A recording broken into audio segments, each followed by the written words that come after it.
Marcelo Novoa es considerado uno de los importantes hitos en la poesía porteña contemporánea. Nacido en Viña del Mar en 1964, profesor de literatura, crítico literario, editor, es autor, entre otros libros, de Minorías, Álbum de Flora y Fauna y Años Luz, mapa estelar de la ciencia ficción en Chile.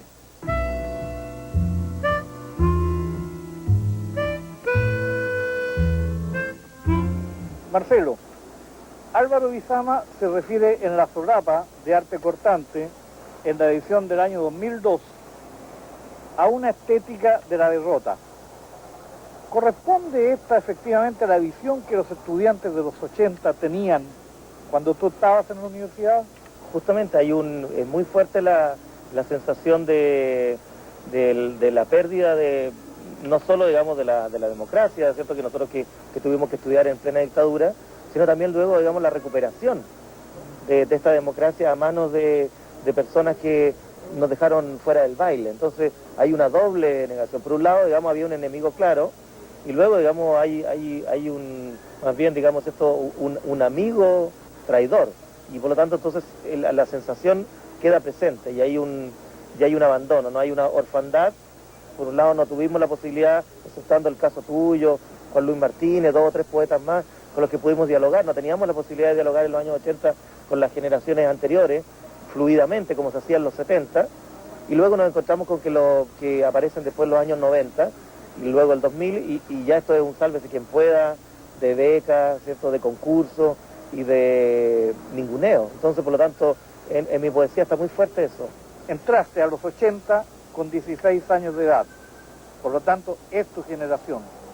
¿Quiénes te acompañaban en esa época? Mira, es una generación muy variopinta, que en un primer momento, por lo menos hasta la mitad de los años 80, era bastante cohesionada, y luego, digamos, como te digo, se abre un poco, los nombres haciendo como un juego de la memoria, recordando, los nombres que me asaltan serían por lo menos 3 grandes momentos, o 3 grandes lugares donde habían escritores, por ejemplo, Santiago, y tú te encuentras con una generación que Javier Bello, que ha estado conversando contigo en un programa aquí también, llama, digamos, Los Bárbaros, y es donde está Sergio Parra, Malú Riola, Guillermo Valenzuela y una serie de otros escritores que son los que están armando una especie de escena, ¿no? Una escena underground, una escena alternativa, bastante maldita dentro de lo que se podía hacer, digamos, en los años 80 con la censura, digamos, y la dictadura encima.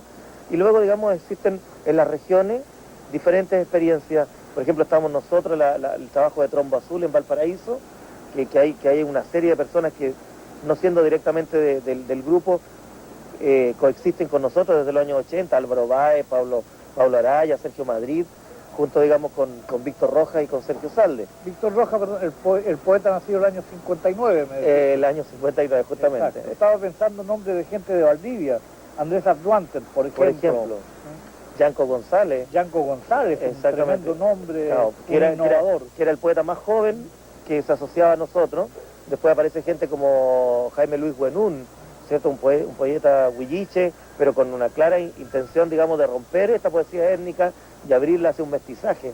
Y te encuentras, digamos, con los escritores, digamos, de más extremo todavía, Harry Vollmer, que está, ¿cierto?, de Osorno hacia abajo, hasta llegar, digamos, a gente de Punta Arenas, ¿cierto?, como Danco Pablo, Formoso, y luego, digamos, ahora Oscar Barrientos. Entonces, por lo tanto, hay una generación que nos conocimos muy tardíamente, y nos conocimos a lo mejor en el peor de los momentos, porque nos conocimos en esto que se llama, digamos, después de los 30 años, cuando tú ya empiezas como la carrera literaria.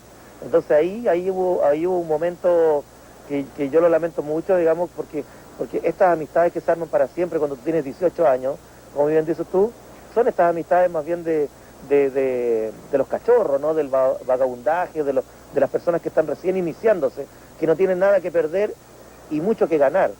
En cambio, ya después de los 30 años, todos tienen ya algún pecunio, todos tienen, ¿cierto?, algún tipo de componenda, todos tienen, digamos, necesidades y deudas, y eso nos hace que nuestras relaciones sean un poquito menos libres, menos generosas, y eso les ha afectado mucho. Y ahí entonces los poetas que tú nombras, que vienen después de los 90, que aparecen en democracia, que gozan, digamos, de las becas, que tienen la posibilidad incluso de entrar a hacer carreras académicas literarias, ¿no? Como hoy día es muy normal en el mundo, nos pasan la cuenta.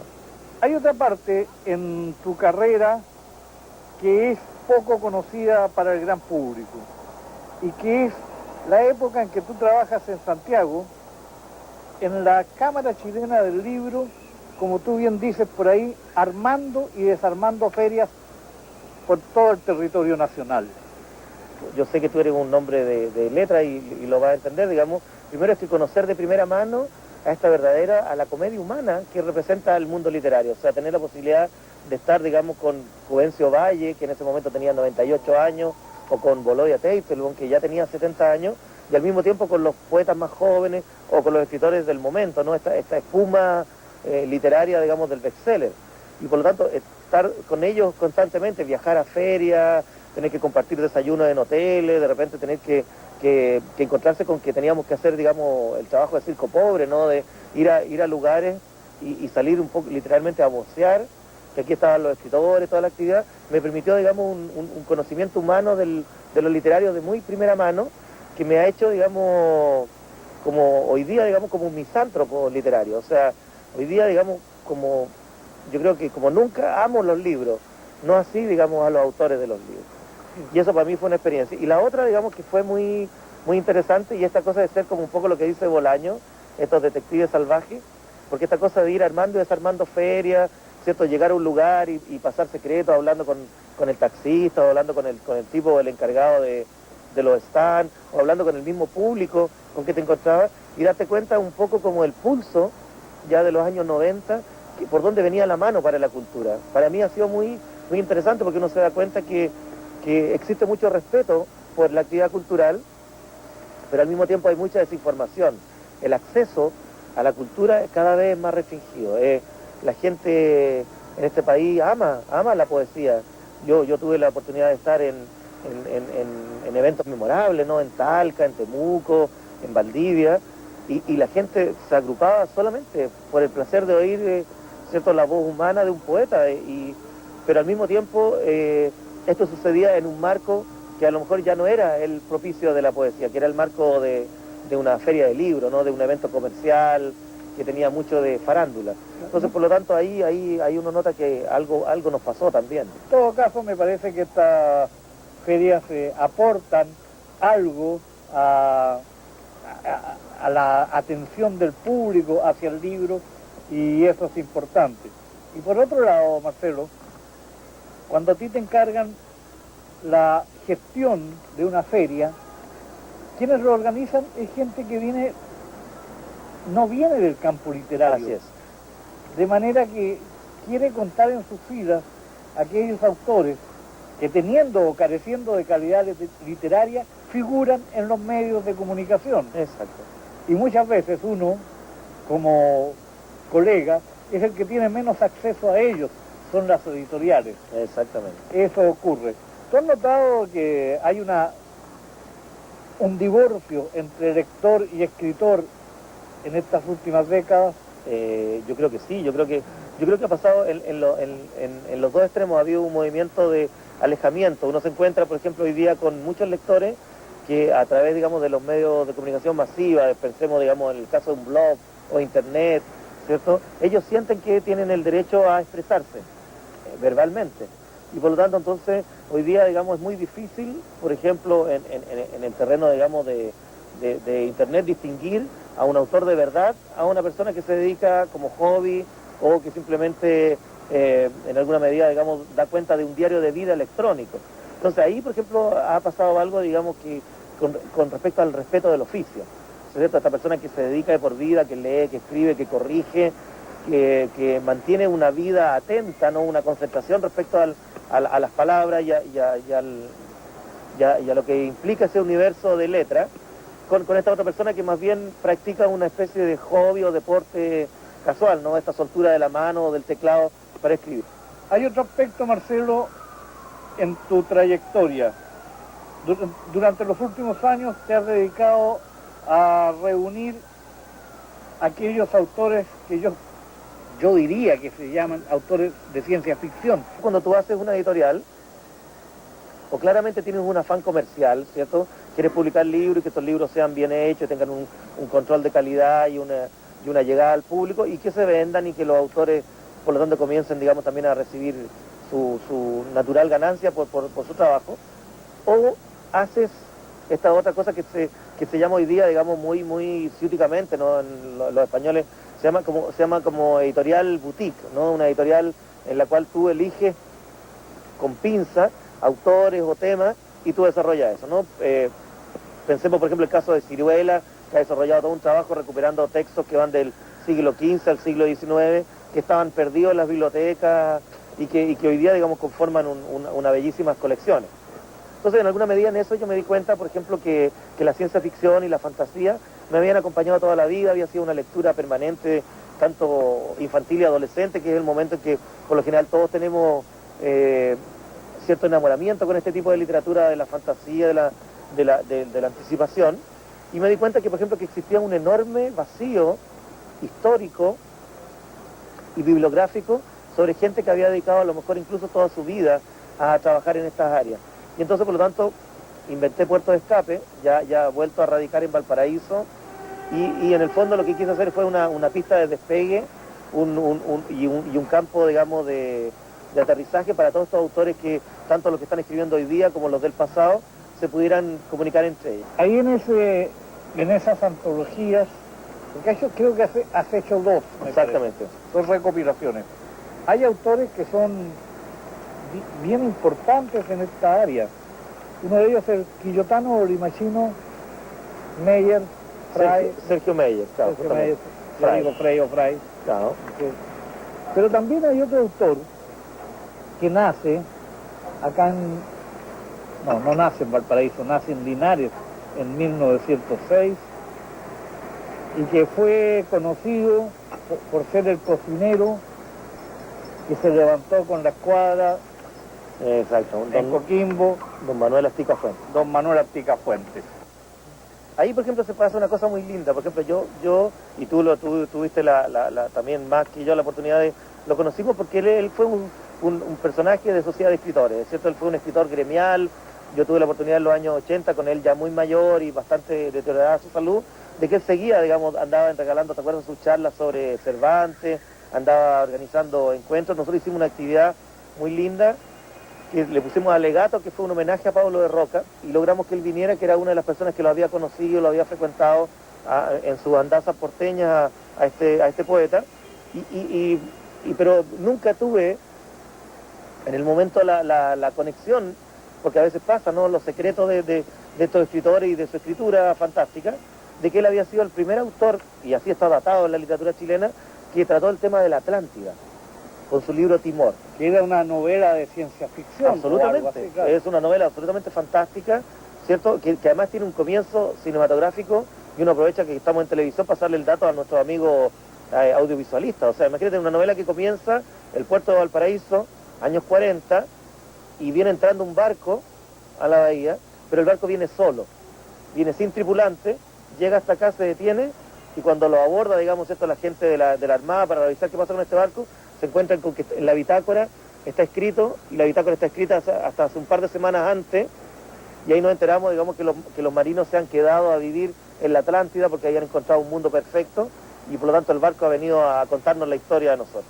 A mí me parece genial, maravilloso, y que incluso, digamos, el mismo poeta Astica Fuentes nunca más volvió a tocar esa temática. Es un libro del año 35, y por lo tanto, digamos, está al comienzo casi de su carrera literaria. De hecho, es su primer libro. ¿Tú lo recuerdas a él, me decías? Por supuesto, yo tengo el recuerdo muy lindo de él, ¿cierto? Saber de boca de los mismos autores la versión real de los hechos, que sabemos que es ficticia, ¿no? Porque nosotros como escritores nunca vamos a contar, digamos, la verdad desnuda, siempre la vamos a arropar o la vamos incluso a desvestir a nuestra manera. Por ejemplo, él contar su versión de cómo era Neruda, cómo era Pablo de Roca, ¿cierto? Cómo era Jacobo Danque, cómo era Salvador Reyes, escritores que hoy día pertenecen al panteón de la literatura chilena y que pasaron por Valparaíso, que se enamoraron de Valparaíso y se encontraban con estos personajes locales. Y eso fue muy valioso. Después, digamos, me pasó lo mismo, ¿cierto? Tanto al conocerte a ti, a Juan Luis Martínez, y a Ennio Molteno, y uno entonces se encontraba y empezaba a completar esas zonas que faltaban del rompecabezas literario. Hoy día noto que los jóvenes escritores no tienen mucho interés, en el fondo como que queda en el vacío esto, ¿no? Estas conversaciones más bien, yo he notado cosas terribles, ¿no? Por ejemplo, escritores que se sientan con Oscar Hahn para preguntarle cómo hacen para llegar a Estados Unidos, ¿no? Y claro, y uno dice, bueno, para eso, digamos, es una agencia de viaje, lo interesante sería saber que Oscar Hahn me cuente, ¿cierto? Y cosa que yo sí he recibido de Oscar Hahn, por ejemplo, cómo él dice que un día alojando a Enrique Lihn en su casa en Estados Unidos, Enrique Lihn, digamos, él le dijo, ¿sabes que estoy escribiendo un libro nuevo que se llama Mal de Amor? Y le dijo, pero no sé cómo terminarlo y todo, y Enrique Lihn se va a dormir, y él dice que no aguantó más la curiosidad y se abrió la puerta y Enrique Lihn había desplegado en el suelo todas las páginas del libro, y estaba como un niño de guata ordenándole las páginas de nuevo y le dijo al día siguiente, aquí está. Y esa es la edición que conocemos hasta el día de hoy. Se ha dicho, Marcelo, que tú eres un hito en la poesía porteña, pero por supuesto tu poesía no se ubica solamente en la poesía porteña, sino que tiene un discurso nacional. Es reconocida por otros autores con quienes yo he hablado. Entre ellos hay un vínculo que es muy fuerte entre la generación del 80 y la actual, y que es una persona que pertenece a otro mundo geográfico y a otro mundo literario, que es Gonzalo Rojas. Gonzalo comenzó a venir a mediados de los años 80 y generó, digamos, primero que nada una cosa muy linda, porque era un poeta, ¿cierto?, de los poetas mayores chilenos que venía como a acompañarse, a encontrarse con nosotros y mantenía un trato de igual a igual. Me recuerdo en esa conversación en que has estado tú, o ha estado el mismo Ennio Molteno, o ha estado, ¿cómo se llama?, Eduardo Correa, y otros poetas, digamos, incluso personajes de la región como Carlitos León, etc. Y lo interesante es que este poeta ya había venido a Valparaíso y nos reencontraba con un pasado, ¿no? Con un Valparaíso que estaba aquí perdido, ¿no? El Valparaíso de la miseria del hombre, ¿cierto? Valparaíso de Contra la Muerte, que eran sus libros mayores. Y lo interesante, por ejemplo, y es que con él hicimos un recorrido que es muy lindo de poeta y como una clausura de un tema, y es que fuimos a buscar la casa donde él escribió, aquí en el Cerro Alegre, aquí mismo cerquito, donde él escribió, digamos, ¿cierto?, por ahí cerca, en una de estas calles como Papudo o San Enrique. Con Santa Isabel. Así es, él vivió en una casa, en un altillo. Llegamos, ¿cierto?, él recordó, ubicó la casa, tocó la puerta, digamos, le abrieron, salió una persona, un actual dueño, que obviamente no lo recordaba ni reconocía a este poeta, y él le dijo, ¿sabes qué? Quisiera ver el lugar de donde yo escribí, digamos, ¿cierto? Que un verso tan hermoso como dice, ¿cierto?, en esta raya parten y vuelven los barcos. Que era una mirada muy linda que uno piensa, no es la mirada desde el cerro del mar. Y no hubo forma de hacer entender a esa dueña de casa que estaba frente al que luego fue, ¿cierto?, Premio Nacional, Premio Reina Sofía, Premio Cervantes, todos los premios habido y por haber, y por lo tanto él se quedó ahí, con esa imagen, no pudimos entrar a la casa, y en alguna medida también un poco me hace pensar a veces lo duro, lo difícil que es seguir siendo poeta por sobre las obras, ¿no? Ahí hay una experiencia, ¿no? Tú has ido, has vuelto varias veces, ¿cierto? Y la gente más te recuerda afuera que adentro también. Acá tengo, Marcelo, Long Play en la edición de Trombo Azul, que es la edición de 1987. Así es. No está a la venta ni se regala, solo la estoy mostrando. Tengo entendido que ahora va a aparecer una nueva versión. Así es. Sí, pues, y de hecho tú también tienes ahí, digamos, como primicia la corrección de pruebas del texto, y que va a ser editado por muy generosamente por un amigo escritor, digamos, y editor de acá de la región, Eric Carvajal. Y esta edición, Puerto Alegre se llama. Puerto Alegre, su editorial. Y lo interesante es que esta edición permite completar un libro que nunca se pudo terminar, por la época en que fue escrito, ¿no? El año 87, piensa que 2 años después teníamos el retorno a la democracia, estábamos todos imbuidos de esta cierta alegría que se hizo esperar tanto, y nos pasó a nosotros que, por ejemplo, mucho de mi trabajo poético quedó interrumpido, porque claro, cambió el escenario, cambiaron los públicos, y mucho de lo que se estaba diciendo, esta parte de desencanto, esta rabia, este texto contestatario, de alguna medida quedó guardado. Y hoy día, al paso de los años uno puede ya volver a revisarlo y se da cuenta que todavía tiene un peso literario, que todavía tiene algo que decir y comentar, y por lo tanto esta nueva edición me permite a mí reunir la obra completa y poder entenderla en su totalidad, ¿no? Que es un viaje, en el fondo es el viaje de iniciación, de formación de un poeta que luego se encuentra con el mundo y que luego descubre que, tal como lo dice cierto Rimbaud, este otro adolescente para siempre, ¿no? Eterno, este matrimonio del cielo y el infierno que es volverse escritor. Bien, Marcelo Novoa, muchas gracias por estar una vez más aquí con nosotros.